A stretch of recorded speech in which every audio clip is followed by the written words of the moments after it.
Hi everyone, this video is going to be focusing on the technique of integration by substitution. Now we've done this technique before, so this is specifically going to look at the technique with where we have a definite integral with numbers in the integral. Okay, so just a basic overview of integration by substitution. We did it before. So when we have something like this, we know a method for doing a question like this without any substitution. We know the reverse chain rule here where we add 1 to the power, divide by the new number, times by 1 over the number in front of the x. Now this only works for this one because the function there, 1 plus 2x, is a linear function. If it wasn't, we wouldn't be able to use that method. Okay, so that is the answer to that one there. 1 plus 2x to the 5 over 10 plus c. Let me do this using integration by substitution now, just to remind us. So what I would do is I'd say u equals 1 plus 2x. I'd do the derivative of that, so du dx is equal to 2. And behaving like a fraction, I'd say du over 2 is equal to dx. Okay, so now the integral, we're going to substitute, and the dx becomes du over 2. So now we've got an integral that's all in terms of u that we can do.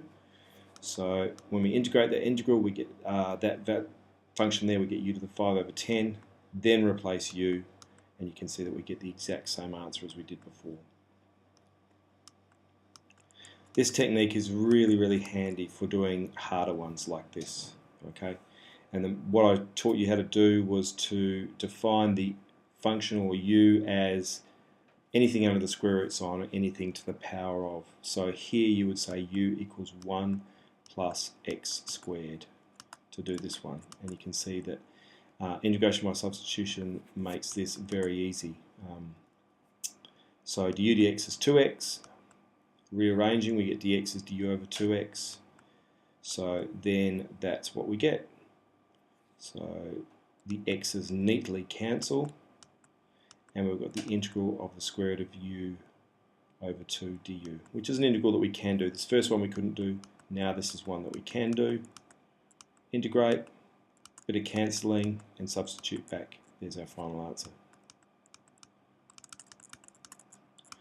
Now what happens if we've got some numbers there? So let's just go to an example where we've got a definite integral.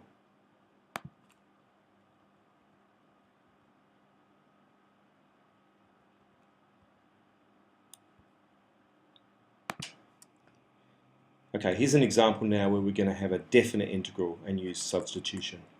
So this works exactly the same as the last ones, but we also have to substitute for the limits of integration. So I'll show you what I mean by that. So here we've got an integral here. We use the same technique. You can probably guess that we're going to use u equals 1 plus x squared. Correct. So du dx is 2x, dx is du over 2x. That's fine. We're also going to substitute for the limits. So these are x values in this limits. This is an integral with respect to x. So if u is 1 plus x squared, when x is equal to 1, u is equal to 2. When x is equal to 0, u is equal to 1. So we're going to change everything in this integral here from x values to u values. So we've changed the limits of integration, we've changed everything else. Here again, the x's neatly cancel. So don't worry if you're not quite sure at the start whether you have to substitute everything for x. Just do what you can, and there might be some cancelling that can go on, which is the case here. Now we've got an integral that we can do using the simple rules. Add 1 to the power, divide by that new number, all in terms of u. And remember, the limits are in terms of u, so we never have to go back to x here.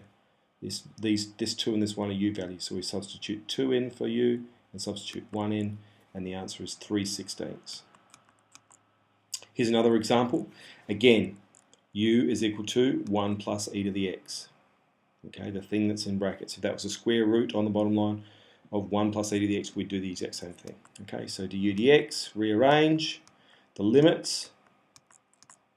So for the bottom one there, when x is equal to 1, we get 1 plus e for u. So one's a little bit nastier. So again, we've got the cancelling going on when we make the substitution. We do the integration.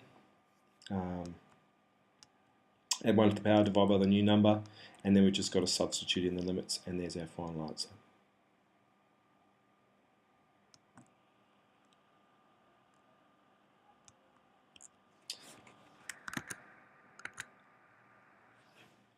Just let me show you one more with a trigonometric substitution. This is probably the toughest ones now.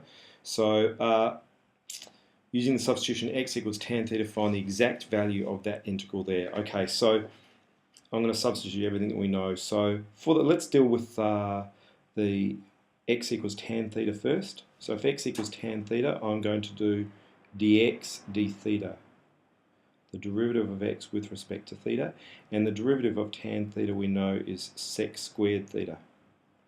So a bit of rearranging will tell me that dx is sec squared theta times d theta. Okay, so that is just rearranging that first derivative identity there. So we get dx on its own, because we're going to substitute that in for this dx here when we do all the substitutions. Let's look at the limits. Remember, this 1 and 0 here are x values. Okay, so let's take the same thing here. For an x value of 1, what is the value of theta? So if tan theta is equal to 1, just take the most basic value. Theta is equal to pi over 4. The other x value here is 0. So if 0 is tan theta, of course we get theta is equal to 0. Okay, that's our most basic one.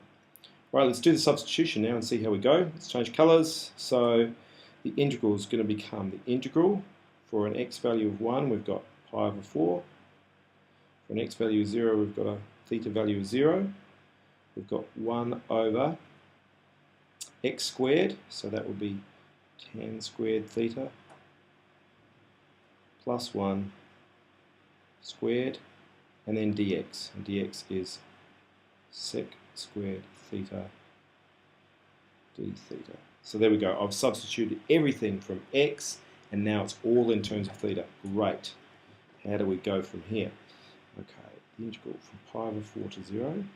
Hope we can remember one of our identities. Tan squared plus 1 is actually sec squared.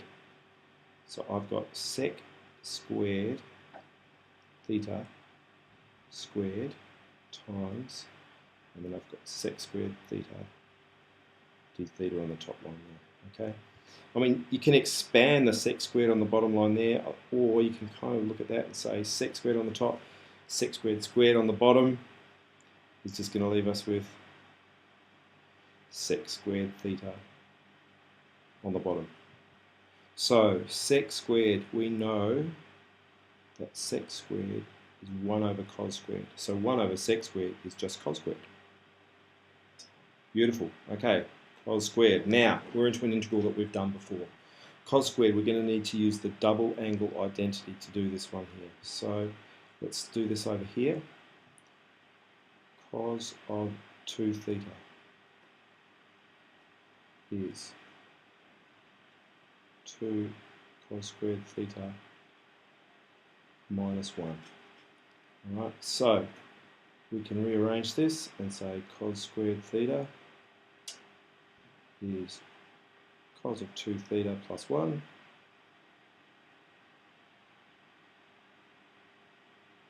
and then divide everything by 2. So let's make that substitution now. So we've got a half, I'll just put that half out the front, and we've got cos of 2 theta plus 1. And now finally, we've got an integral that we can actually do, hopefully. Okay, the integral of cos 2 theta is a half sine 2 theta. The integral of 1 with respect to theta is just theta, and this is all between pi over 4 and 0. Okay, so that's a quarter sine 2 theta plus a half theta. You don't really need to do that step, but I've just put that in. Okay, now the substitution, just be really careful. So we've got a quarter sine of 2 theta, 2 times pi over 4 is pi over 2, plus a half of pi over 4. That's the first bracket. Minus, and now I'm going to substitute 0. A quarter sine 0 plus a half of 0.